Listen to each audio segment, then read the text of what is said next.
सभी प्रथमा पीयूसी हिंदी विद्यार्थियों को स्वागत है। हम बद्रीनाथ यात्रा पाठ देख रहे थे। इसमें 3 वीडियो समाप्त हो चुके हैं।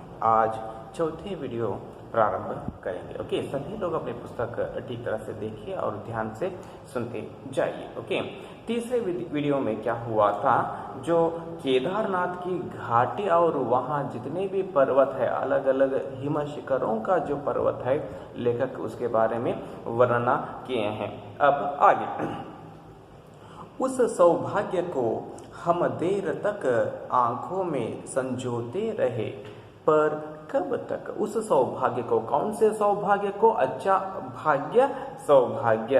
अलग अलग जो पर्वत, यहाँ पर उनका नाम भी दिया गया है।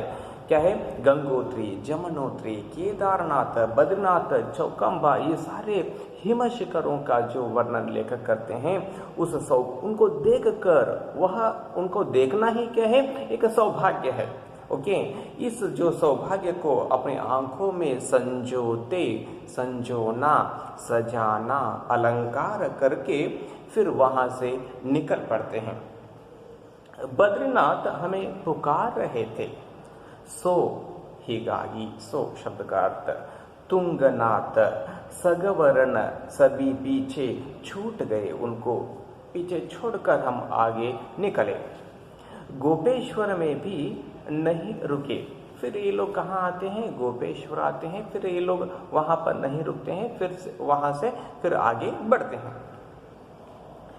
वहां पर उस जो गोपेश्वर के बारे में यहाँ पर 1-2 वाक्य लिखते हैं। यहाँ के प्राचीन मंदिर, गोपेश्वर के प्राचीन मंदिर, उसकी मूर्तियों और त्रिशूल रूपी स्तंभ पर प्राचीन लेख देखकर हमने शिव की घाटी से विदा ली। शिव की जो घाटी, गोपेश्वर में क्या है? शिव की घाटी है। वहां से फिर आगे बढ़ते हैं। वहां पर क्या देखते हैं? प्राचीन मंदिर। वहां पर एक जो प्राचीन मंदिर है उसको देखते हैं। वहां अलग अलग प्रकार की मूर्तियां हैं। त्रिशूल रूपी स्तंभ, त्रिशूल रूपी स्तंभ भी है, उसको भी लेखक और उनके साथी देखते हैं। अब हम विष्णु अर्थात बद्रीनारायण के प्रदेश में थे। कौन से प्रदेश आ गए हैं ये लोग? बद्रीनारायण का जो प्रदेश, अभी तक केदारनाथ के जो प्रदेश में थे, अब बद्रीनारायण के जो प्रदेश में आ जाते हैं। चमोली पहुंचकर ये लोग फिर चमोली आते हैं। चमोली से ये लोग बस पकड़ते हैं। बस पकड़ी और पीपल कोटी आकर रुके। देख लीजिए, पीपल कोटी तक ये लोग बस में आते हैं। यहाँ से फिर पैदल यात्रा का आरंभ था। देख लीजिए, फिर वहां से ये लोग पैदल यात्रा करना प्रारंभ करते हैं। कहाँ से पैदल यात्रा प्रारंभ करते हैं? पीपल कोटी से। ओके, अब बद्रीनारायण प्रदेश जो है उसके बारे में लेखक यहाँ पर वर्णना करते हैं। बद्रीनाथ की घाटी में केदारनाथ की घाटी जैसा सौंदर्य नहीं है। जिस तरह केदारनाथ की जो घाटी में सौंदर्य था, वह सौंदर्य कहाँ पर नहीं है? बद्रीनारायण के जो घाटी में नहीं है। हरितिमा नहीं, हरितिमा शब्द का अर्थ है हरापन, यानी कि हरियाली, हरापन, ಹಚ್ಚು ಹಸಿರು ಅಂತಕ್ಕಂಥದ್ದು ನಿಸರ್ಗದ ಸೌಂದರ್ಯ ಅಲ್ಲಿ ಇಲ್ಲ ಅಂತಕ್ಕಂಥದ್ದು ಲೇಖಕರಲ್ಲಿ ಹೇಳ್ತಾರೆ। हिमशिखर नहीं, यहाँ पर क्या नहीं है? हिमशिखर, केवल अलकनंदा का रूप जाल है। वहां पर अलकनंदा जो नदी, उसका रूप जाल, उसके जो सुंदरता वहां पर सिर्फ दिखाई देता है। कौन सा नदी? बहुत ही इंपॉर्टेंट है, अलकनंदा नदी। अब उस नदी के बारे में भी लेखक यहाँ पर लिखते हैं, कभी वह गंभीर गति से गर्जन करती है। कुछ जगहों पर गंभीर गति से गर्जना करना, आवाज करते हुए आगे बढ़ती है। कभी ऊंचे से गिरकर प्रपात बनाती है, और कुछ जगहों पर वह ऊंचे से गिरकर प्रपात बनाती है। प्रपात यानी कि ऊंचे स्थान से गिरने वाला एक जल प्रवाह, उसको हम क्या कहते हैं? प्रपात कहते हैं। कभी अतल में बहते हैं, और कुछ जगहों पर वह जो अलकनंदा नदी अतल में, यानी कि बहुत गहरे, यानी कि बहुत नीचे वह बहती रहती है। तो कभी मार्ग को छू लेती है और कुछ जगहों पर रास्ते को भी छूकर वह आगे बढ़ती है। कई जगह बर्फ के प्राकृतिक पुल बन गए थे। अलग अलग जगहों पर बर्फ के जो प्राकृतिक पुल, अपने आप बने हुए पुल वहां पर बने थे और उनके नीचे इधर उधर से धाराएं ऐसे भाग रही थी। उस प्राकृतिक पुल के नीचे धाराएं, नदी के जो पानी ऐसे भाग रहे थे। कैसे, यहाँ पर लेखक एक उदाहरण देते हैं। क्या उदाहरण देते हैं देख लीजिए। जैसे नटखट बालक, नटखट अंदर तुंट अर्थात शरारती जो बोलते हैं, शरारती जो लड़का गुरुजनों के घेरे को तोड़कर शोर मचाते हुए निकल भागते हैं, उस तरह वह नदी क्या है, आगे बढ़ रहा था। देख लीजिए, नटखट बालक गुरुजनों के घेरे को तोड़कर भागता है, उसी तरह वह नदी की धाराएं आगे बढ़ रही थी। इस तरह लेखक वर्णना करते जा रहे हैं। उसी शोर में यात्रियों का शोर मिल गया था। जिस तरह उस जो नदी के शोर में यात्रियों का शोर भी क्या है, मिल चुका था। यात्री लोग शोर करते हुए जा रहे थे, भगवान के जो प्रार्थना करते जा रहे थे, क्या है, बद्र नारायण की जय जयकार बुलवाते जा रहे थे।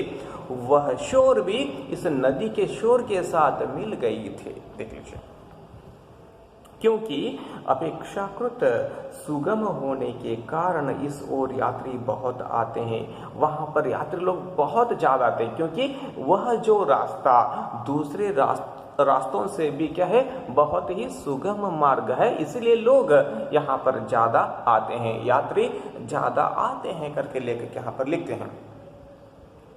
उन्हीं के साथ हम गरुड़ गंगा पहुंच गए। इसी तरह आगे बढ़ते बढ़ते हम लोग कहाँ पहुंचे, गरुड़ गंगा यानी कि एक नदी का नाम है। ओके, वहां पर पहुंचते हैं। देख लीजिए, अब क्या करते हैं, इस गरुड़ गंगा के संबंधित एक दो चार वाक्य यहाँ पर लिखते हैं। यहाँ सुना कि वहां पर ये लोग गए, तब लोग इन लोगों को बताए, कुछ विचारधाराओं को बताते हैं। उस स्थल के बारे में क्या सुनते हैं, देख लीजिए, कि जो गंगा में, कौन से गंगा में, गरुड़ गंगा जो नदी में, देख लीजिए, गंगा में स्नान कर बिना देखे पत्थर का एक टुकड़ा पूजा करने के लिए घर ले जाता है, उसे सांपों का डर नहीं रहता। इस तरह का जो एक कथा, एक विश्वास वहां के लोगों के मन में है।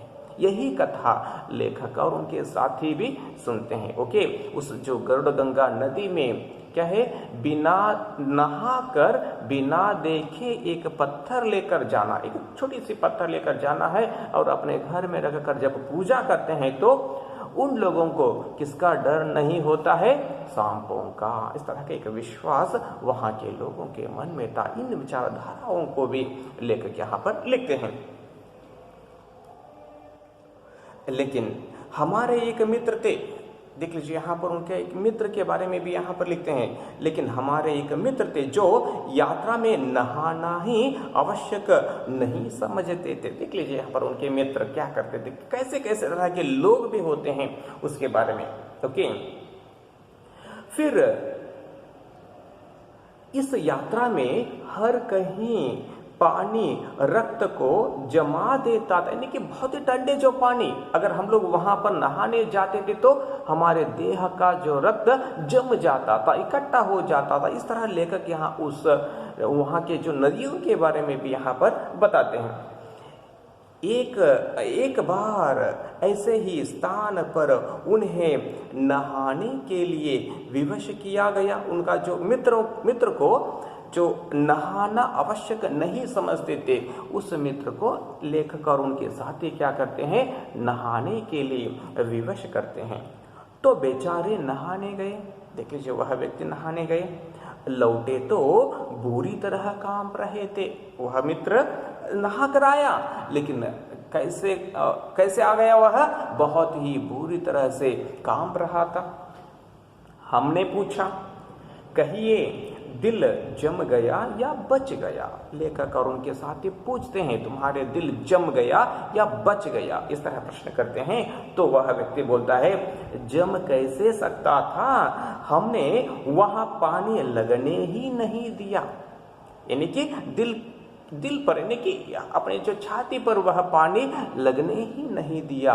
इस तरह वह व्यक्ति क्या करता है, लेखक और उनके साथियों को उत्तर देता है। इसी गरुड़ गंगा से पाताल गंगा की चढ़ाई आरंभ होती है। फिर ये लोग गरुड़ गंगा नदी से फिर आगे बढ़ते हैं तो पाताल गंगा की चढ़ाई, ऊपर फिर से पर्वत के ऊपर चढ़कर फिर नीचे आना है। तो उस जो पर्वत को यहाँ पर क्या कहा गया है, पाताल गंगा की चढ़ाई। गंगा सचमुच पाताल में है। पाताल गंगा की चढ़ाई चढ़कर जब देखते हैं तो जो गंगा कैसी थी, सचमुच पाताल में है। पाताल यानी कि बहुत ही गहरी। ओके। और किनारे का पहाड़ हमेशा टूटता रहता है। उस नदी के जो किनारे जो पहाड़ है हमेशा क्या होता रहता है, टूटकर गिरता ही रहता है। लेखक लिखते हैं सड़क के नाम पर पगडंडी इतनी संकरी और टेढ़ी मेढ़ी है। वहां पर जो सड़क है यानी कि पगडंडी बोलते हैं। पगडंडी शब्द का अर्थ है बहुत ही छोटा रास्ता जो पैदल से वहां पर चल सकते हैं, उसको हम क्या कहते हैं, पगडंडी। इतनी संकरी, संकरी शब्द का अर्थ छोटा, छोटा जो रास्ता, संकरी अथवा कठिन। और टेढ़ी मेढ़ी, टेढ़ी मेढ़ी इधर उधर हिलता हुआ ऐसा। ओके।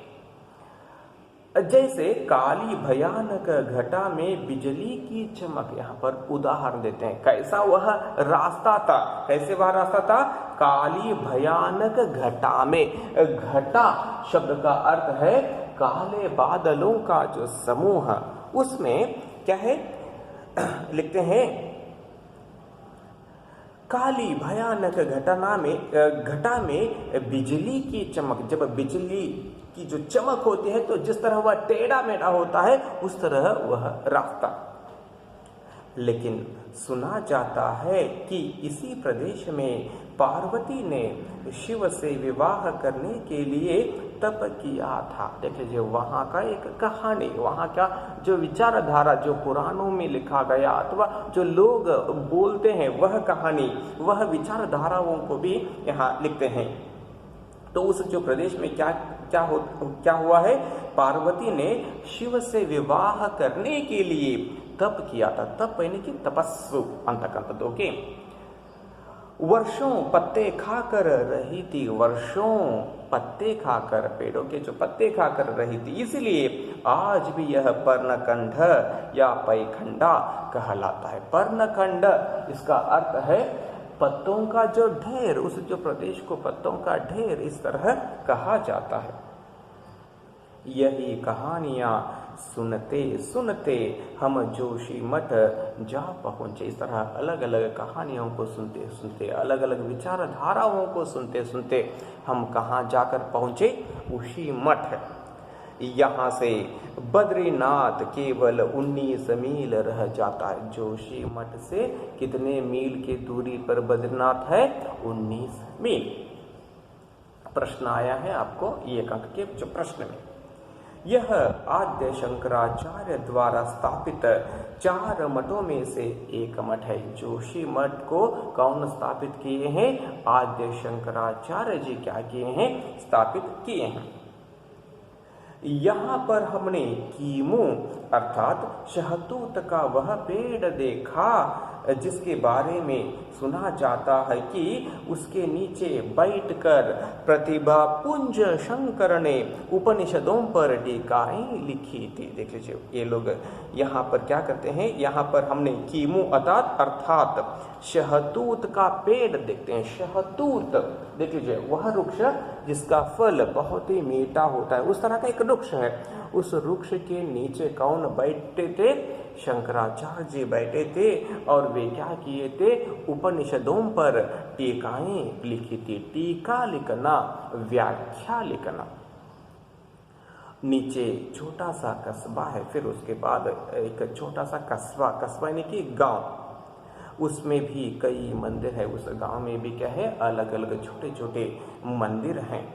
इन मंदिरों में जो मूर्तियां हैं, उस जो मंदिरों में क्या है, जो मूर्तियां हैं उनमें से कई कला की दृष्टि से बड़ी सुंदर हैं। उन मूर्तियां, वहाँ के जितने भी मूर्तियां हैं, कला की दृष्टि से जब देखते हैं तो बहुत ही सुंदर हैं। इस तरह लेखक यहाँ पर लिखते आते हैं। यहाँ तक इस वीडियो को समाप्त करेंगे, फिर अगले वीडियो को कल देखेंगे। धन्यवाद।